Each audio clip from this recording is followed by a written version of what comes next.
We are Southern Illinois.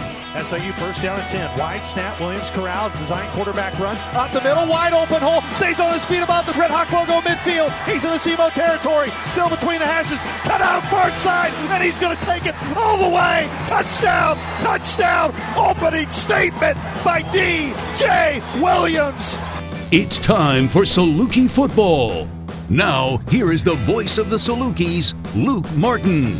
It is time again for the Saluki Football Podcast. Even though we are here on the bye-week Saluki Nation, we welcome you back into the Wells Production Studio here on the campus of Southern Illinois University. Typically, I'd be joined by the Coach Pat Poore and Mike Trude.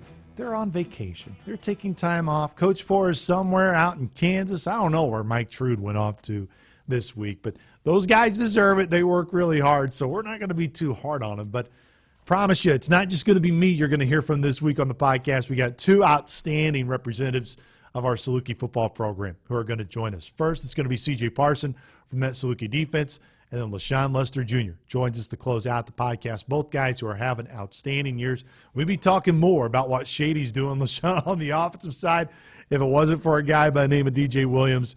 And, of course, the play of Vincent Davis over the weekend against SEMO and the big win for the War for the Wheel. But that was one win. There is still a very important game and more games to come this year for the Saluki football team. That's a main topic of conversation today. So let's go ahead and get to our conversations first with the great Woody C.J. Parson. CJ, appreciate the time, man. Congratulations on the start of the year to this point. How's the excitement been for just you guys as a team right now? You guys seem to be playing at a really high level. What has been the enjoyment been like just each day in practice with this team specifically? It's been great, you know what I'm saying? Especially a lot of the guys that are here, they were here last year, so they kind of know what we went through, like the trials, what it feels like to be kind of, 4-8. That's not a feeling that nobody wants. So it's like when you all come together, you all work and grind every day from the winter saying, we want it to be different. You kind of build that love for each other. So when you with such a tight-knit group, it's like, man, you really going out there playing for the guy next to you. And I think that's one thing that we kind of have built since the winter is playing for the guy next to you, you know what I'm saying, going out there having fun, just doing your 111th and trusting the guys around you. You never want to go through a year like you guys did last year. It was really hard, especially with everybody, it seemed like, getting hurt at some point in time. I think it's starting to pay its dividends a bit, though, now, CJ. You've talked about your progression personally, how much you've just gained more confidence in yourself as an individual. What do you credit that to of just for your personal growth from last year to this year and how you can sense just a different C.J. Parson for you when you're out on the field? Honestly, I'll probably say not only the coaches but also my teammates, just them guys knowing that they still believe in me. I think that's kind of what it was, like just knowing that everybody around here still believes in me, still knows what I can do as a player, what I can be. It kind of just allowed me to kind of flush everything, kind of give myself a fresh start and say, okay, I know I can be good. I know the player I can be. So just keep working, keep going, and it's all going to pay off. And I'm glad, that everybody did believe me, and I'm glad that I can be next to these guys. Hey, man, I'm just glad you don't pile drive me into the turf. I mean, when I saw you do that over the weekend in Cape Girardeau, I'm like, man, I'm just thankful I'm not on that side of Woody. When you meet that version of Woody, it's a different man. That's a different man indeed. Yes, defensively, I know it probably wasn't the perfect night for you guys, but that's also a very good team. It's a very good offense that you went up against. Correct. How would you kind of just assess the defense and how you guys were able to execute the game plan that you and Coach Prawn and everybody, of course, got together and said, hey, this is how we want to execute it? How did you feel you guys executed as a unit on Saturday at SEMO? I feel like the first half was great. I feel like the first half is kind of exactly who we want to be. You're going out there, you know what I'm saying, everybody's clicking, everybody's doing their job, doing their assignment, and everything flowed. We played hard, ran to the ball, did kind of the things that we preach every single day about what we want to be and how we want to play. And then, second half, we got a little lax, you know what I'm saying? So, and I think that's something that we're attacking every day in practice. Pushing each other to the limit every single day so that we don't have those lapses, in those quarters or those halves, you know what I'm saying? We want to be a four-quarter defense, and to do that, you can't have those lapses. You got to show people that you're going to play hard every single snap, and that's kind of what we've been working on this week. Look, I'm not just saying this because one of them is in the room right now as we record this podcast, but there are a lot of guys who have been right there with you, that have been here during your time here, that have grown and played. Vinny, a great example of that. But there are even a lot of young guys on this defense, from Cam Kaysen, who's been getting reps, Grant Thompson as another example. What are you liking right now of the young guys, CJ? Because you were one of them at one point, and what you try to tell those guys of everybody wants reps right now, everybody wants to play, but what those guys can take advantage of this time right now that will really pay off for them, may pay off for them at some point in time this year, but it's really going to pay off for them at some point in time in their career. Well, I'm going to answer both questions. So first, one thing that I like about this younger group is they're all selfless.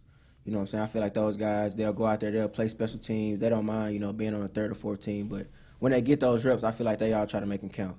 I feel like they're not going out there, worried about messing up or anything. They're just going out there, they're just playing fast, playing hard. Because at the end of the day, they know we're going to have their back. So it's like, just go out there, don't think. That's what I like about them. So I feel like they can really help you. When you get that mindset from such a young age, especially in college, it's like, man, it'll really boost you because you can go out there and you can just play. And that just kind of takes away. That's a lot of the problem right there, just thinking too much. So I like that a lot of them are coming in. They're just ready. The other side, and as you were saying, you're now one of those experienced guys. You, of course, have that experience that's gained. You've been out there in games. Now that you've had these opening weeks of the season to this point, CJ, what is a big strength of yours that you believe you've been able to show through 4 games? I really say 2 things. I say one is like my leadership. I feel like I've been doing good, like talking, just communicating with everybody. And I feel like the defense has just really been clicking. So I feel like I've been able to play my part with that. And another thing I say, I feel like I've been a pretty good tackler. I know last game, but like I said, we all had our lapses in that second half, and I ended up missing a lot of tackles. But I feel like that is one thing that I really pride myself on. You know what I'm saying? Everybody has a role. I feel like when the way that the defense works, if Prawn need me to make a tackle, I feel like I can go make every single tackle. You know what I'm saying? So I think that's one thing I really pride myself on, being able to tackle. We no question. There are a lot of fans who watch these, that listen to these, that just want to hear your background. But I also do believe, CJ, there are a lot of young athletes that do watch these interviews, that listen to them, to try to pick anything from that they can use to improve. And even some of your teammates too, even though they may say they don't listen to you. They do listen to you. But what I love about what you were so honest about in fall camp was saying how much you needed to grow and really mature.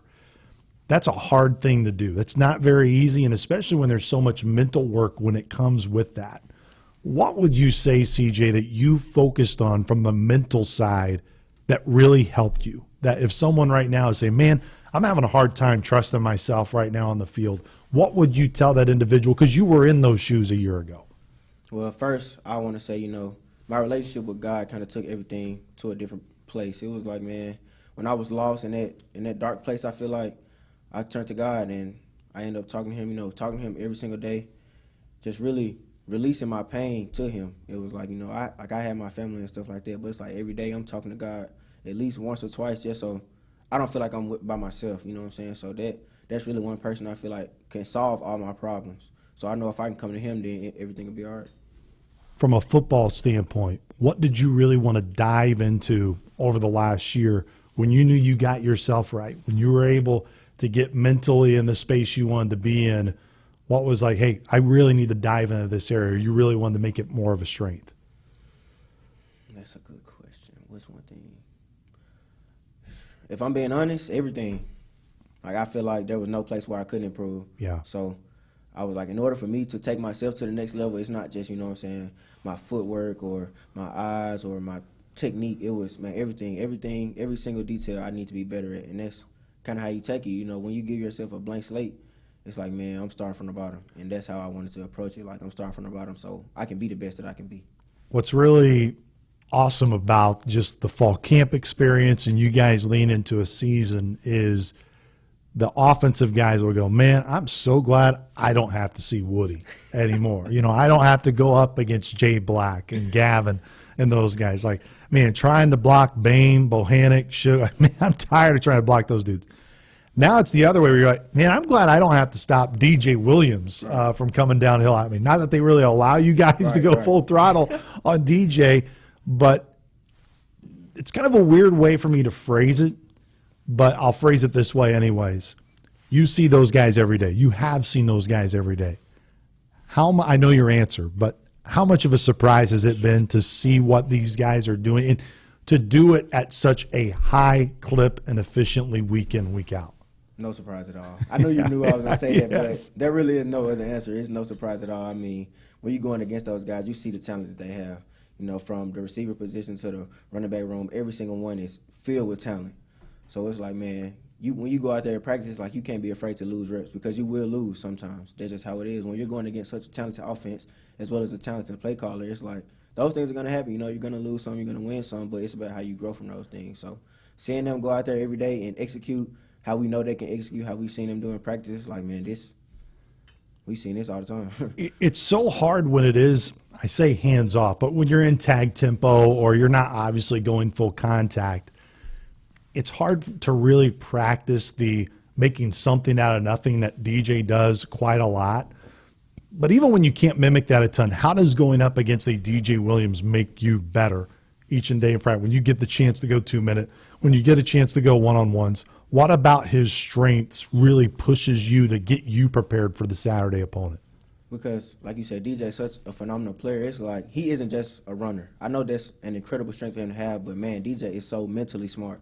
So when you get on the field, especially as a safety, it's like quarterback versus quarterback. Yeah. You know what I'm saying? So we're both always playing that mind game with each other. It'll be times in practice where we'll look at each other, we'll laugh, or he'll wink or something because it's just like that's just how we playing. It's like the chess match. So we love the chess match with each other. That's one thing I feel like he's really helped me with. So helping me with like disguising coverages, disguising what I'm doing, just knowing any way that I can mess up a quarterback of his caliber, I feel like.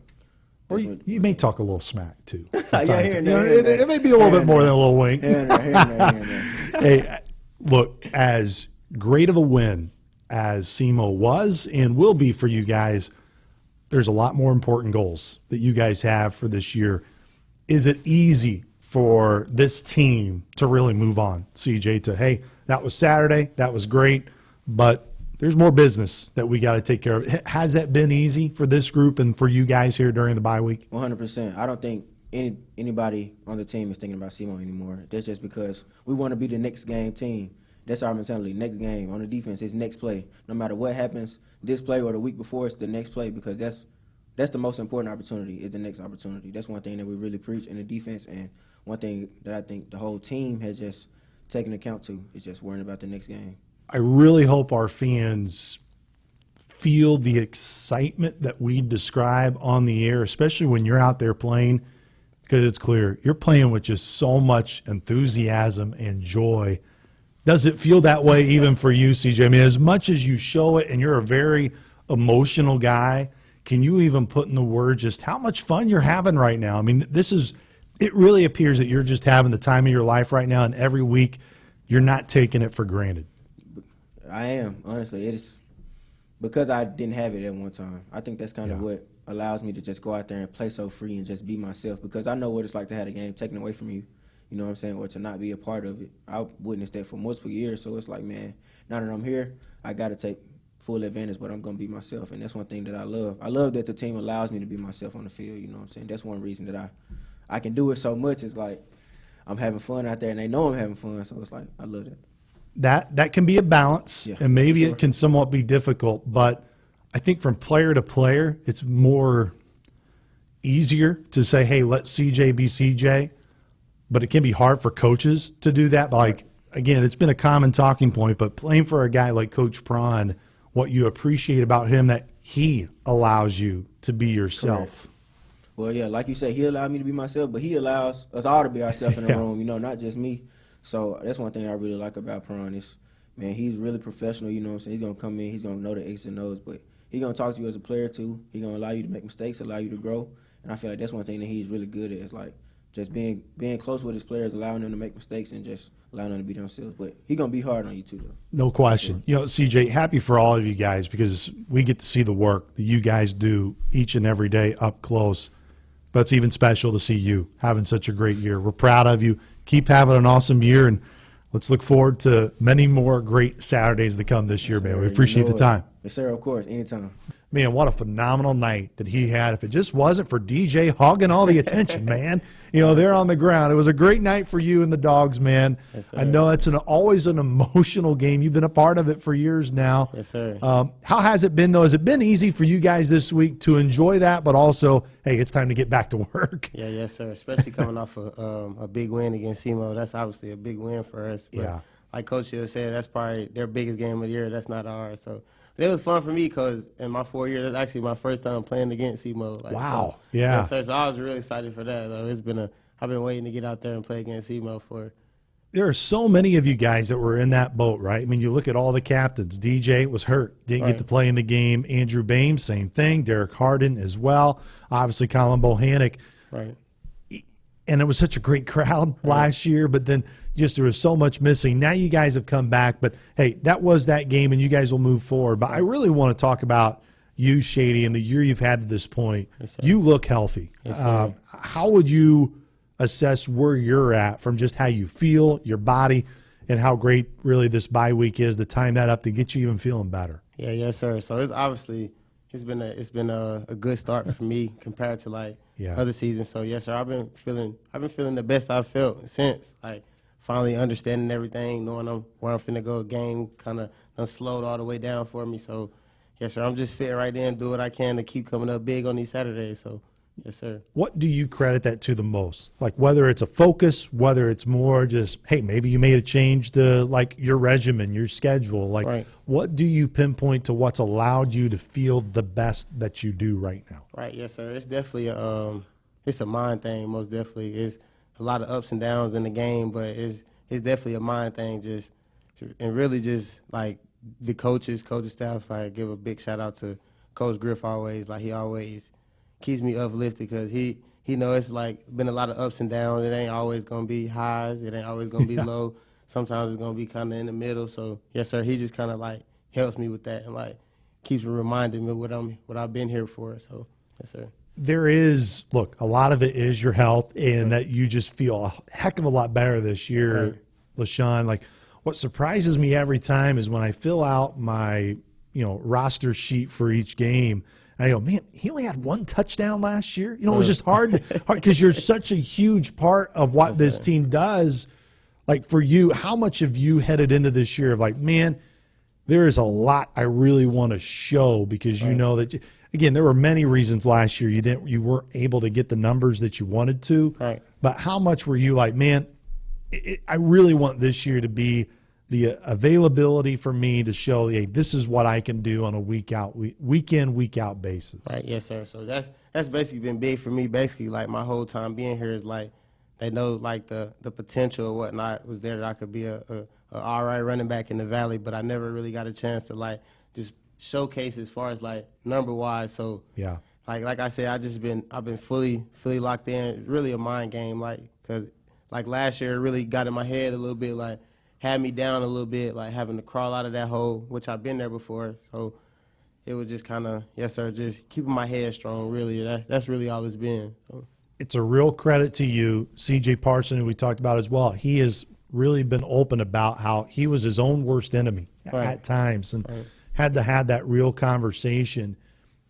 I think there are a lot of athletes, LaShawn, that listen to all the different interviews with you guys. And for one that may be going through that same struggle, what helped you crawl out? What were some things, people that really helped you get back to where you know you can be? Right, yes, sir. So like I said in the beginning, it was really played a big part. He always played a big part since freshman year, since summer, since I got here was Coach Griff. And the other thing is I kind of start praying a little bit more. I always been a believer of God, but I just kind of got closer to God and just like I always been humble, but I humble myself even more to let me know, like, even if I don't go out there and get what I want, I'm just blessed enough to just be out there to be able to play because everybody don't get to play. Everybody don't get the opportunity. So, yes, sir, just taking all the little things and not taking it for granted, that really helped me. It helped you, but I think it's helped many guys on this team. Last year stunk. Right. I think everybody knows that. I mean, and it stunk not just because the record was what the record was, but I think everyone knew internally, LaShawn, especially when it was somewhat healthy at the start of the year. I mean, we really have high expectations for this group. And when it just didn't come to fruition, that's what made it stink was it was like, man, that was a year that we felt this team could have really accomplished a lot of great things. Right. But now so many of those guys have come back. Right. Has that made this group, you talk about faith, so many of you guys have talked about faith, no one wants to repeat last year, but how much has that really helped you guys grow closer together as a unit? Everybody coming back. You mentioned guys who've been playing a long time, like Bohannick and obviously DJ Williams. I mean, how he played against Emo, like that's how he was playing before he got hurt against in Cardinal Ward. So he's just picking out where he left off really, and he could play like that any Saturday. So I'm with him. whatever we need to do with Mr. Luke, I'm with him. He could play like that any Saturday. So yes, sir. It's good to have all those guys back healthy. You are in the meeting rooms with them when you guys meet as an offensive unit. You get to see DJ in a light that we don't always get to see. Right. He's a very accessible guy. I don't want to be like, man, no one knows what he's really like. You do. He's a tremendous first-class student and everything. What impresses you most about how he works? Because you get to see it in the locker room and everything else. Yes, sir. The biggest thing for me is that I respect the most about DJ is how humble he is. Like, he's probably one of the most humblest guys. Like, just seeing how he reacts after 500 yards, 10 touchdowns, like that did it for me. He always been humble, but after that performance, how he ready to do it again next Saturday. Like he probably still watching the clips a little bit secretly, but but in the meanwhile, he's past that. He's ready to go do that again next Saturday and the Saturday after that. So that's what I respect the most about DJ. Competition can always bring out the best in people. I truly believe that the competition, the running back room, has made you better, Shady. Right. Now everyone can say they want competition, but then when you get pushed, it can bring different feelings. How have you made sure that it's brought out the best in you? Because it really appears that it has. Right. Yes, sir. I always been in that role of having more guys in the room, like especially when I was a freshman, having like guys like Javon, he was an All-American. Guys like Jay Strong who could do it all. And then it was guys like Romeo Elliott that I knew nothing about. So when I came in, then the next year it was Jalen Benefield. So it was always guys around that I could just learn for. And I always competed with them from the get-go. They was a little older, but I always feel like I was good competition for them, even though they probably had me in some more other ways. But I always just competed. And yeah, yes, sir. It's been good competition in the room so far, especially with bringing in Chapman, Ed coming back, got Lim, and myself. So a lot of older guys who with experience in the room. So yes, sir. There are even guys who really aren't getting reps right now. Like I even think of Jimmy, Caleb. Like I mean, you're with those guys every day, and I don't want to make it seem like it's more than what it is, but I think our fans, even though they may not hear guys like me and Mike and Coach Poor say their names, but like those guys are also pushing you every day, and they're a huge part of what you guys do. Like you mentioned, yes, sir. I told Jimmy, you could be a starter any given day, bro. You never know, like when your opportunity will come. You know, same with Caleb, but yeah, I tell Jimmy that even as far as like Quade. He's young, but Quade, I tell him all the time, like, bro, you a 99 overall, bro. Like, you just waiting to get released, bro. Like, just keep your head up. Like, don't get, like, standing over here on these Saturdays, get you down, because I know how that feel, like, just sitting around waiting your time. I told him, bro, like, it's going to come. Like, you got what it takes as long as you go to class, do what you got to do. Like, it's a natural given. Like, you got the talent. So, yes, sir. Like, all those guys, I've been learning from all those guys. Like, that's what my biggest thing was, like, was just I always had, like, how I ran the ball, and I never really, like, tried to learn from other guys. I tried to learn from Romeo. That was the first one. I couldn't do it. Like, I didn't know if it was the size, the speed, the patience. I don't know. I couldn't learn, but I was trying to pick up, like, little things. Every time he went out there, he got an explosive play. Like, 9-10 carries, he almost 130 yards almost every time he was healthy. So just analyzing the little things, you know, how guys prep themselves, like the things they do, how they like go into the game. So, yes, sir. You kind of sparked a question to me when you were talking about trying to pick up things from different guys. As you look to this year, and you know now is when you guys come back from the bye, it is the Missouri Valley Football Conference Gauntlet. There's no easy week by any stretch in the league. You've done it because you've had experience in it. What's something that the Valley has taught you in your years past that you're hoping this year that, hey, I know I need to have this. This is an area of my game that had to improve that you believe you can show. Right, definitely just physicality, finishing runs, picking up blocks. Like the first time I was a new I was new to all the Missouri Valley Comets when I first came, so my first opener was playing, I think, Northern Iowa. I'm like, Northern Iowa? Like, they come out, these guys hitting the hardest. Yes. They've been hitting the hardest hitting team. I'm like, oh, okay, so it's not sweet. Then we kind of end up playing like South Dakota. I'm like, South Dakota? They end up upsetting us. Then it was the Youngstown after that. So it just showed, I'm like, oh, okay, like the Valley's for real. Like, so, yes, sir, it's physical in the Valley. So you definitely need that part to be good in the Valley. We've talked so much about the offense, and we'll end on that note in just a moment. Shady, appreciate the time. Let's talk about your defense on the other side. Yes, I know they're not, they want a better result in terms of points that they allowed over the weekend, but how much do you credit what they did day in, day out in fall camp to get you guys as an offensive unit to perform at such a high level? Because they get to see you guys get to see a really good defense every day in practice to sharpen you guys. Yeah, yes, sir. It definitely was a dogfight all fall camp and spring. So, yes, sir. The defense has been playing lights out. Probably one of the best defenses I've seen, and as far as offense too, like one of the probably the most explosive offenses I've been a part of so far in my SIU careers. But yeah, yes, sir. The defense is playing lights out right now. So. These are always maybe the hardest questions to answer, so I'm going to save it for your last one. How much do you feel you guys have really shown what you can be? I know there's a lot you guys have already accomplished, but how do you guys feel of an offense in terms of, like, you still feel there's a lot that you guys can show? Like, where do you feel you're at on that spectrum right now? Right, yeah. Well, obviously we ain't showed it all. We got an arsenal. We got some guys that ain't even had their biggest game yet, as far as guys like, I know I mentioned the running backs. I didn't even get to mention Ed Robinson. Like, he's bound for a big game sometime soon here. Your tight ends. Ryan Swingerman, A.J. Quinn, yes, sir, guys like that. So they're bound for a big game anytime soon. So, yes, sir, I don't think we ain't showed it all yet. So no, and yes, I would agree with that, which is what, man, when you've accomplished what you've done so far, that's no doubt going to bode well. Shady, appreciate the time stopping in here on the bye week. Enjoy the time off that you do get, and we look forward to seeing you back in action next week at Saluki Stadium against Indiana State. Yes, sir, Mr. Luke. Big thanks to CJ and Shady, LaShawn, coming on the show.